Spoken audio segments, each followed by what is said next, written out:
Mm, mm, mm, mm. Oh, who thought the Broncos would win this week? Fucking Oh, wrong nobody. team. Wrong team. Oh, Seattle Sonics. But Denver gets a clutch win over the Dolphins. As usual, we will be going live on That's Good Broncos after this podcast to dive into that game. This recap is about NFL Week 11. We're going to try to talk about as much football as we can. Colts just got a big win in overtime. So both the Broncos and the Colts made their games unnecessarily close at the end. The Colts had to go into overtime to get a field goal. The Broncos had a Justin Simmons interception in the end zone to stop a Fitzmagic comeback. But with all of the games today, there's a lot to fucking talk about, Will. And we're back on the live stream. It's been a couple weeks. I took a week off, and then we had the Cardinals crazy game last week, and I just wanted to talk about that instead of going live. So anybody who's back, thank you. Thumbs up the stupid video, or YouTube will have me executed. And Will. Yes, sir. Give me one thought about that glorious Broncos win. Your takeaway from that game before we jump into the rest of this. Yeah. So 2 things. We were right to be terrified of Andrew Van Ginkel. Yep. He almost single-handedly saved the game for the Dolphins. And then Fitzmagic at the end. You got the full spectrum of Fitzmagic there by starting a drive and leading them down the field, starting at their own 2, and then throwing a pick at the end of the game. That's what I got out of it. Fun game. A little easier to watch than it has been recently. And, not the most satisfying victory, but hey, beat a 6-3 team. Yeah. What was crazy was, so Van Ginkel gets called for that roughing on Drew Lock, and then Two penalties in one play, both by old AVG. Both by Ginkel somehow. That's how you maximize your penalties. Get 2 on the same play, because you can only be charged with 1. Exactly. It's like, I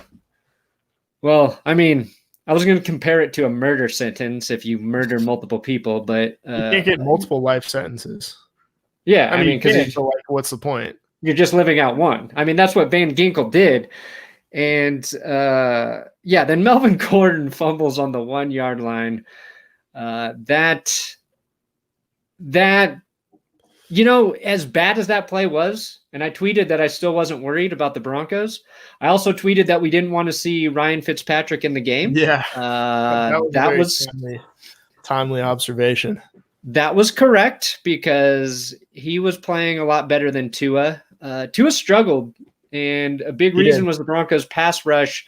The Dolphins' offensive line didn't look good. They couldn't really get their running game going. So I will be excited about the Broncos' defense playing well, and also a little bit cautious, because I know the Dolphins' offense isn't this juggernaut sort of offense. They've been winning games because their defense has been keeping them in the games. Their special teams has been awesome.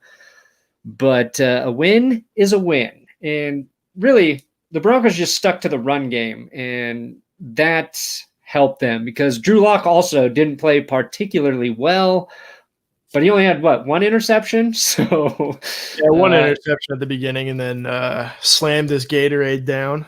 And after that, played really well. Yep. So, we'll get to talk about that more if you want to join us after on That's Good Broncos. We've got Vinicius Reese with the $10.90 super chat. Shout out from Brazil. Love your channel. Thank you, nice. Vinicius. I think that's right. I think it's Vinicius. Vinicius. You got the accent. You got the accent over the second I. There you go. That makes sense. Okay, Beast of Metal. He's here every week when we are here. Joe Burrow is a victim of the Bengals front office's combination of incompetence and disinterest in building a legitimate O-line, and Mike Brown's combination of avarice and apathy in giving the wrong people too much rope.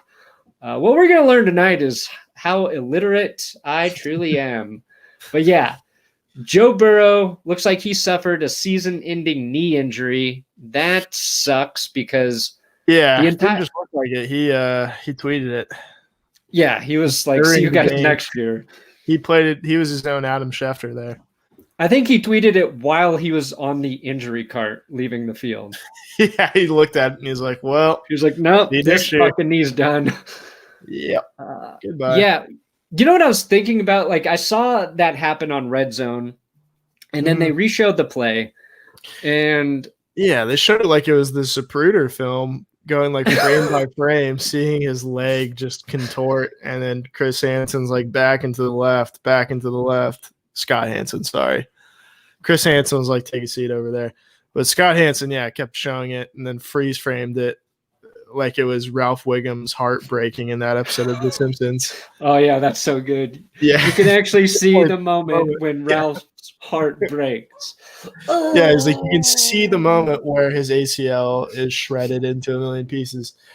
But yeah, that sucks for the Bengals. Obviously, they didn't really have any ambitions this year necessarily, but they wanted to watch Burrow the rest of the way, and he was having a really good rookie season, despite not winning very often. And that team just, it's not as interesting without A, Joe Mixon, B, Joe Burrow, and Ryan Finley getting the rest of the reps. Too many Joes hurt in Cincy. Yeah, I have like no interest in watching a Bengals game without Joe Burrow on the field. And what's kind of weird about that game is Alex Smith gets his first win as a starter after What's the deal with that? Every game Alex Smith starts now, like Kyle Allen, like his ankle got twisted into shreds. Yeah, I was thinking about that today too. Yeah, Burrow gets hurt. It's rough. Alex Smith just has this bad leg injury aura around him, and now it's going to the other guys who are playing. Exactly. But so nice to see Alex Smith get a win there. Sucks to see Burrow go down.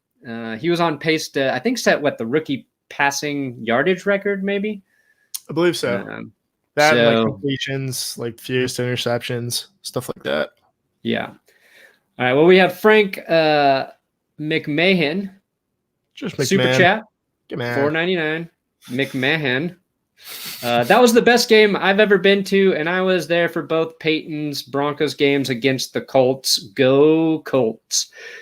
Yeah, so we can talk a little bit about that Colts game. Let's see here. Okay. Where's the fucking button? Okay, so Aaron Rodgers basically crept into the top 5 passing yardage category here. Thank you, Brandon. Oh, sorry. Thank you, Frank. And a big reason why. Okay, so the end of this game. First, Phillip Rivers has a 4th down, and he completes this clutch pass. And you think, okay, Colts are just going to run out the clock with the time left, or they're going to get another first down, win the game with the lead that they have. They're up by 3. Then they get another holding penalty, and they had like 9 holding penalties in this game. They got a punt, great punt, pin the Packers down at like their own 4 or 5 yard line. And then fucking Aaron Rodgers just fires a bomb deep to, was it Marquez Valdez-Scantling? Yep. Was it MV? Yep. MVS, middle of the field, makes this great catch. Packers I thought they were going to score a touchdown there, but they settle for a field goal to go into overtime. And then Marquez Valdez-Scantling fumbles in overtime, giving the ball back to the Colts. They kick a field goal to win. And also, right before overtime, Phillip Rivers threw a pass that he was hit, and they ruled it a fumble on the field. The Packers return it for a touchdown. It was almost going to be another Phillip Rivers fourth quarter blunder, but he had his hand on the ball long enough where they called it an incomplete pass.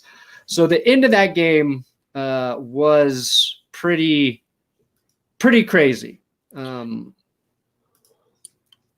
I would have liked to watch more of it. Yeah, we kind of missed, I think, the middle of the game, just having to focus on our thing. Caught the end of it, though, and yeah, I mean, I feel bad for Valdez-Scantling because he was the reason, I think, that it went to overtime. Yeah, it's rough. Yeah, and you just, it's a good play by the defender, really, more than it's the bad play by the ball carrier. That's what I choose to believe. Yeah, you can say almost the same thing about Melvin Gordon, who was on his way to scoring his third rushing touchdown for the Broncos. Van Ginkel, dude. Van Ginkel just hooked around, popped the ball out. But I think it's like Melvin Gordon's just got to learn to protect the ball in those situations. He's fighting for a touchdown, which I get, but it was a really nice play by Van Ginkel. So kind of the same situation there. Yeah, I mean, it was an impressive comeback by the Colts, first of all. I think they were down 17 in this game. Yeah, they were down. They outscored the Packers 20-3 to end the game. So that was impressive. Phillip Rivers had one of his best games, I think, as a Colt this season, outdueled. His numbers look pretty damn similar to Aaron Rodgers. And Rodgers both got a lot of them on that last drive, but yeah, good for Philly Riv. The Titans won and the Colts won, so I think they're both 7-3 at this point. And they play again. I'm pretty sure they play again, but yeah, AFC South neck and neck. Yeah, the AFC playoff picture getting a little crazy. It's spicy. It's tight. It's competitive. You've got the Raiders. The Dolphins needed that win today because now they're 6-4. Browns at 7-3. They jumped the Ravens with that loss, and I don't think like the Ravens are a scary football team. I feel like they're better than the Browns, though. But if the Browns can get into the playoffs and run the ball the way that they are able to do, like they might be able to upset somebody in the playoff race. So AFC is going to be fun in the final few weeks to see how sort of like which teams actually end up in the playoffs. Yeah, I mean the Steelers. I mean, it's kind of crazy that there's a team that's 10-0 now, and we haven't really talked about like, oh, can they go undefeated or anything like that, because they haven't really been that impressive when they won. I mean, they won by 24 today, but it was against Jake Luton and the Jags. But like, we should look at their remaining schedule. I feel like, I still don't feel confident that they can win 6 games in a row here, just because they played so many close games, and I think one of them is going to even out at least. I think they'll probably go 14-2. And I just think it's weird that I have more confidence in the Chiefs to get the 1 seed at this point than I do the Steelers. Yeah. Ahead by 1. I wonder if they play. Interesting. I don't think they do play, but because I feel like no.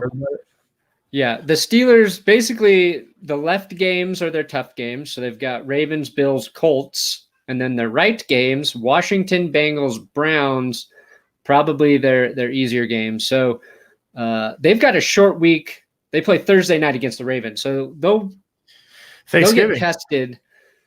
On Thanksgiving. Fucking Thanksgiving. So, yeah, I mean, Thanksgiving, you've got 2 really bad games. So you got Lions, Texans, I think, is the first game. Garbage. And then Cowboys, Washington football team for the afternoon game.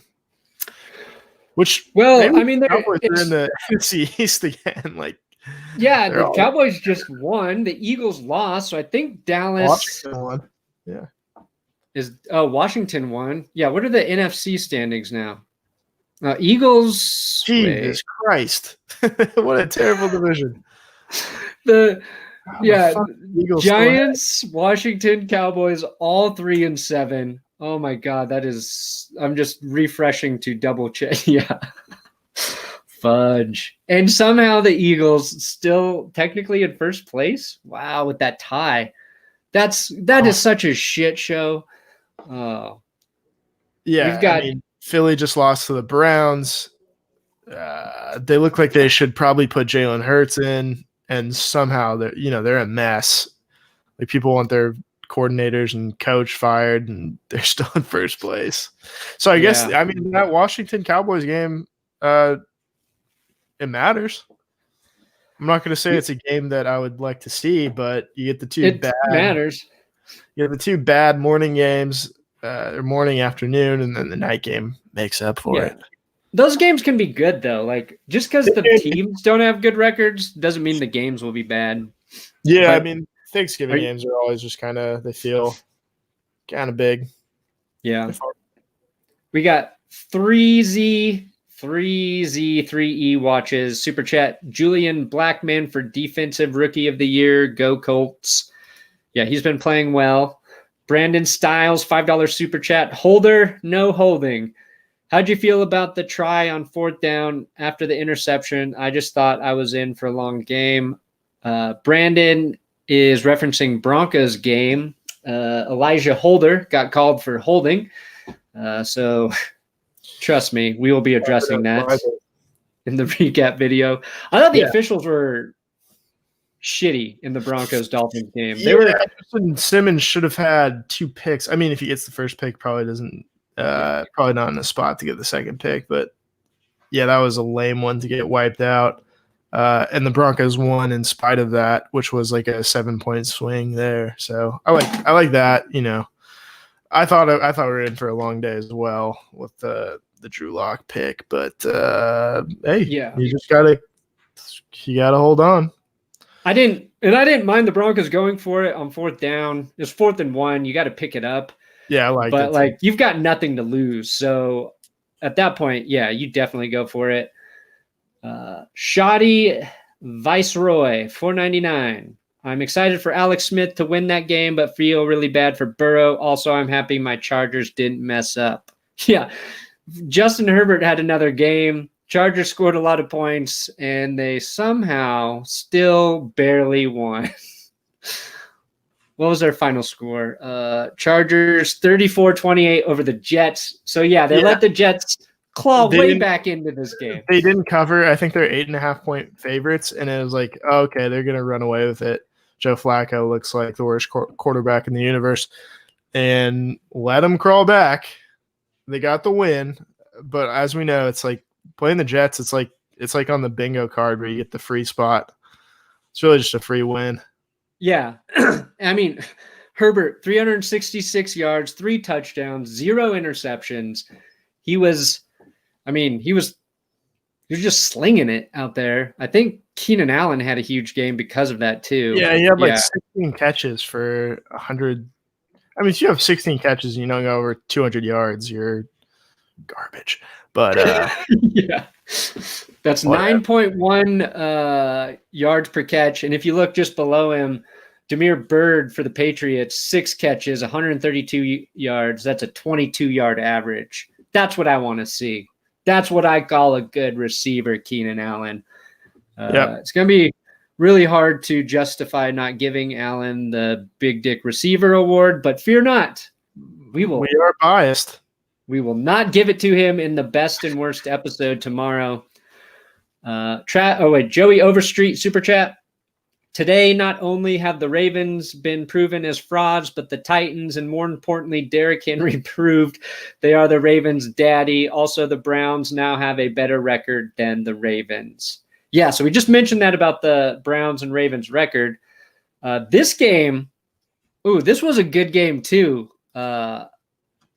Also, let's see. Yeah, so that went into overtime, right? And the Titans went on a long Derrick Henry run, but the play that was badass was the Titans scoring the touchdown to take the lead at the end of the A.J. fourth Brown. quarter.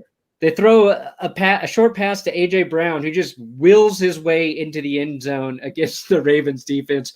Just like such a manly touchdown. Yeah, it felt like when like Brandon Marshall would like break 1 trillion tackles on one play back in the day. It felt like that, except like a little more like he's just like thicker and just so tough to bring down. Yeah, really a nice play to win it on. Well, I mean, I didn't win it, but gave them the lead. And they needed that. The Titans really needed that. And they kind of proved, I think I said it earlier, maybe last week, that I don't really care where the Titans finish in the regular season as long as they make it to the playoffs, because they're just a team that's so specifically built to win in the playoffs that I just want to see them get in. And then I feel pretty confident in them winning a game, depending on who they're playing. Yeah, I mean, I think we talked about that on the Patreon Pick'em episode, and we were both just like it was hard to get a read on really where Tennessee or Baltimore was. Like both teams capable, I feel like, of competing or beating any team in the league, and both teams also capable of huge letdowns. Like just too much talent to lose. Right now, Ravens 4 games. But the Ravens they just don't beat good teams. Yeah, not this season. I mean they can't really they don't play up to the level of the big guys. Like Lamar Jackson had a decent game, like threw the ball 29 times for 186 yards. Hasn't been super efficient or anything. But I don't think he just hasn't been nearly as effective on the ground. 3.9 yards per carry. No. So the running game is just not as open as it was last year. And I don't know why that is. Maybe it's an off season for coordinators to kind of study what's going on. But yeah, it's a little concerning. Yeah, I think you're right. If the Titans can get into the playoffs, they can do exactly what they did last year. It's just they're built that way. And I liked all the pregame fighting and chirping between those two teams. I love bad blood. I love it. Okay, Travis Mustaine. $9.99 super chat. Drew Lock's phallus member is now bigger than a horse's hard cock. He didn't play great, but it's time to black out anyways. 10-6 until further notice. Agreed. Very well said, Travis. I thought he played really well, but I'm going to zip my lip on that one until the Broncos pod. Okay. We got John Parisi, $5 super chat. Patriots had a live crapping on the field earlier, so a live re-crapping makes sense to watch right now. Texas ruins everything, LOL. John, I agree. The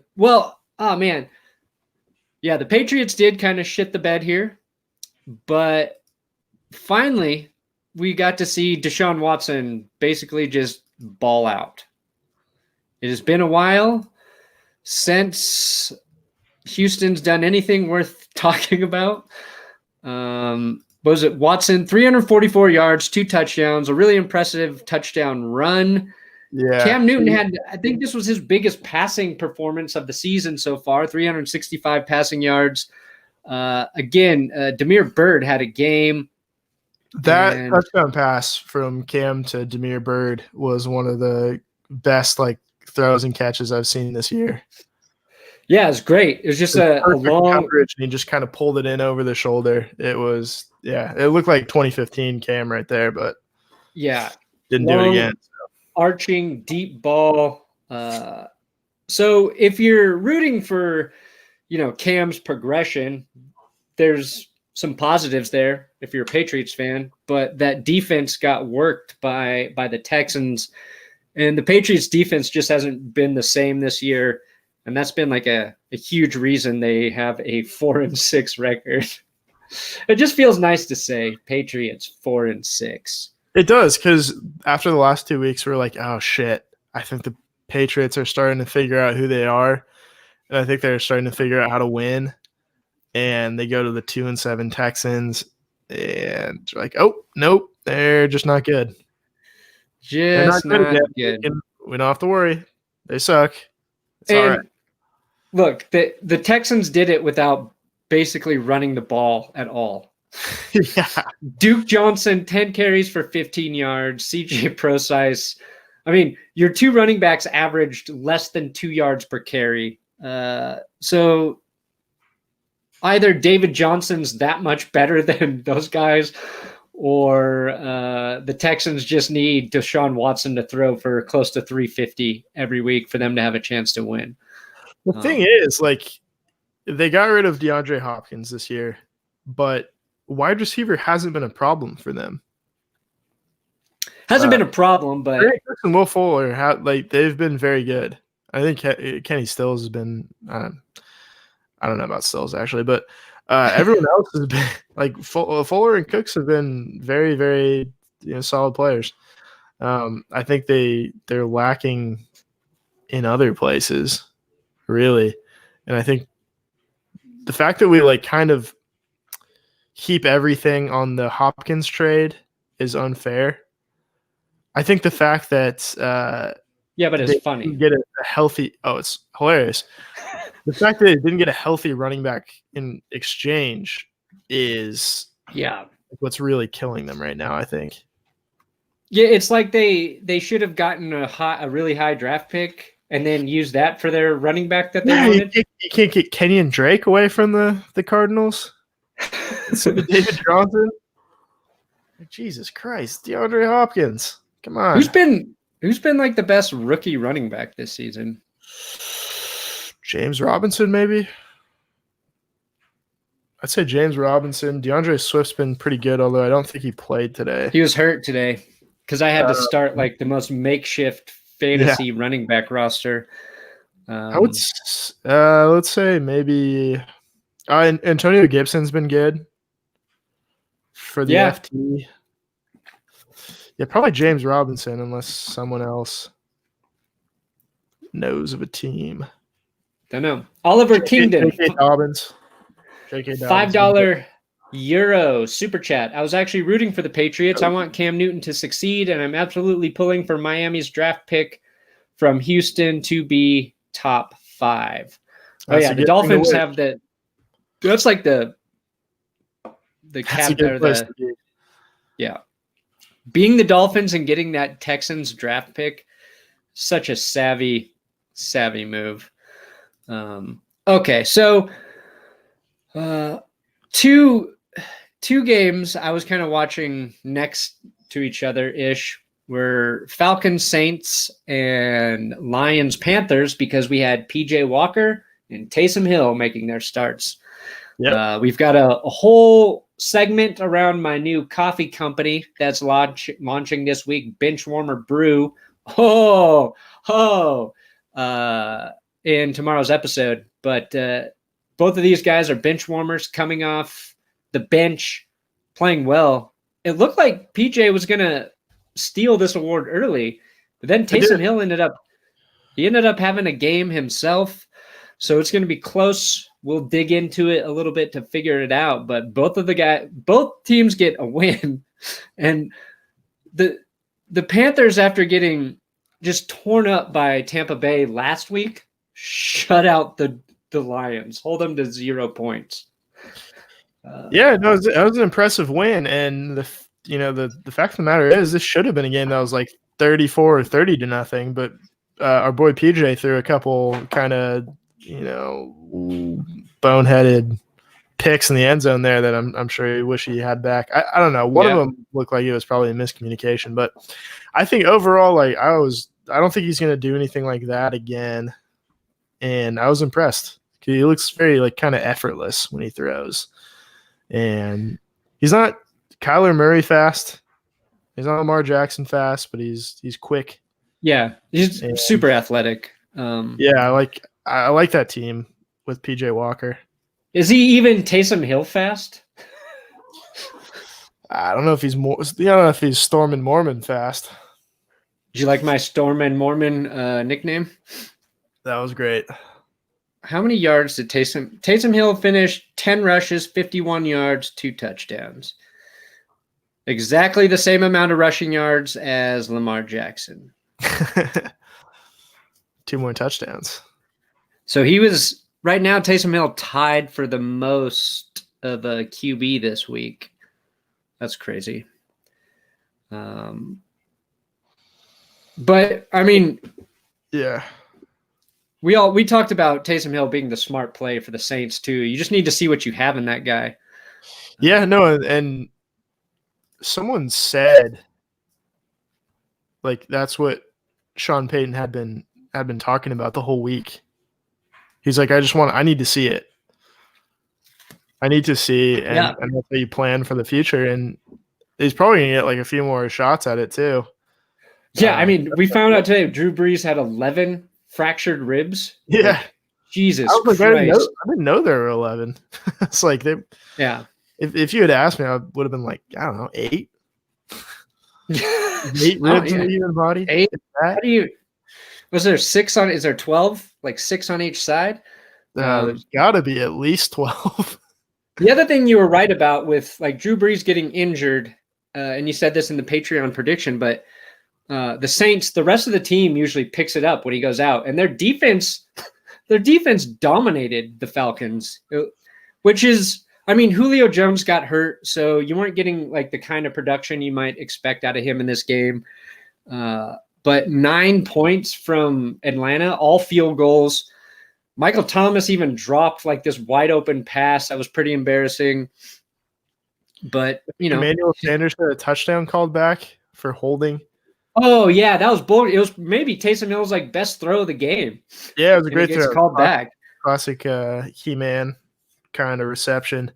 Yeah. He was good today. He's just so good at like adjusting to those deep balls, which I think Taysom Hill needed a little bit. But yeah, I liked what I saw. It's a totally different offense and like feel from Drew Brees when Taysom's getting the ball every play. But yeah, it works. Yeah, I mean, Taysom Hill, he finished with 233 passing yards, PJ Walker 258. Both guys, Taysom 0 picks, PJ those 2 picks were not ideal. And then so Roethlisberger played pretty well, but I just wanted to talk about Deontay Johnson, who the more I watch him play, the more I really like Deontay Johnson. Chase Claypool's gotten like a lot of the attention for the Steelers this year because he's a rookie. He's a touchdown guy. Yeah. Chase Claypool's just a big touchdown guy.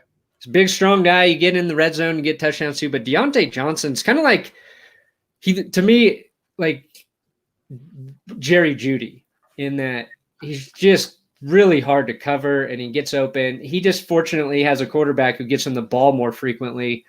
And he had there were a lot of impressive catches this week, but he had an incredibly impressive catch where the ball got hit by the defender. He got hit and somehow still kept his balance and caught the ball. It should have been a touchdown. It was like on the 1 yard line, but Steelers have they have a lot of great receivers. So, but again, we'll see where they're at when they play some better teams and how they fare in the playoffs. I really don't know at this point.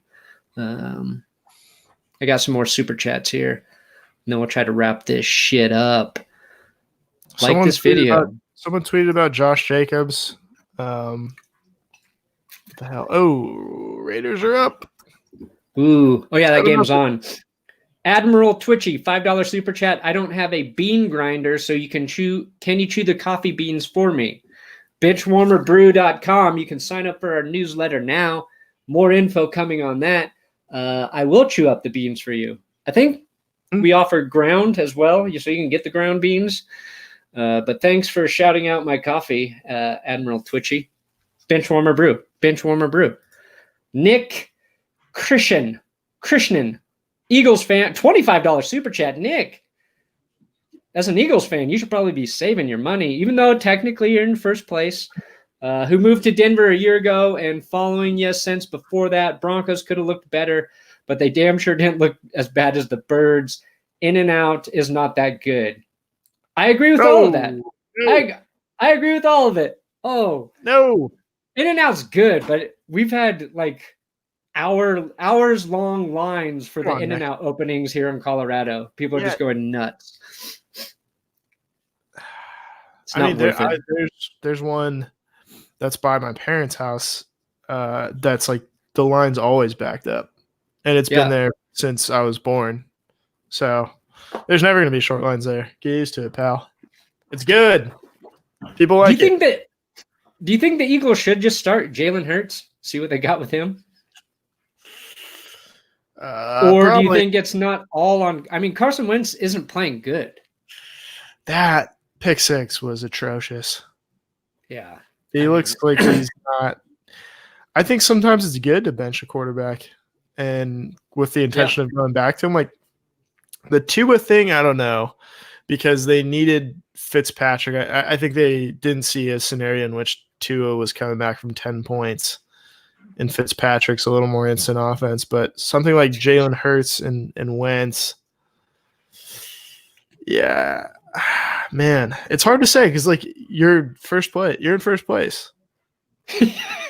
Why would you make a quarterback change in first place? But fair enough.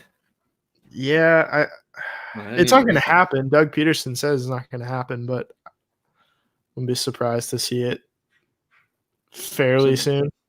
Yeah, Raiders score first on the Chiefs.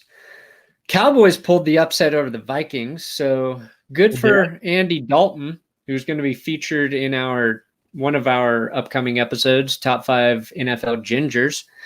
So get ready for that shit. This game, I wasn't able to watch a lot of this, so I don't want to pretend like I know much. But great catch by CeeDee Lamb in the end zone. It's maybe one of the it could be one of the most impressive catches I've ever seen in my life. Yeah. I don't know, like he contorted in a way that doesn't seem human. It was pretty phenomenal. That and another great game from Dalvin Cook. Basically, all the receivers played well. Yeah. A lot of good receivers. Chains like In-N-Out and Five Guys are vastly overpriced. No, Five Guys is overpriced. In-N-Out is not overpriced. For their tier of quality, think again. Just save the extra cash and go to Wendy's. Come on. What are you talking about, Will? Dalvin Cook only had 115 rushing yards. Oh, yeah, trash. If he's not over 150, Dalvin Cook is underperforming, and the Vikings lost. So that, it confirms what I'm saying. Derrick Henry, 133 yards. I didn't realize he was the leading rusher. Getting into playoff mode.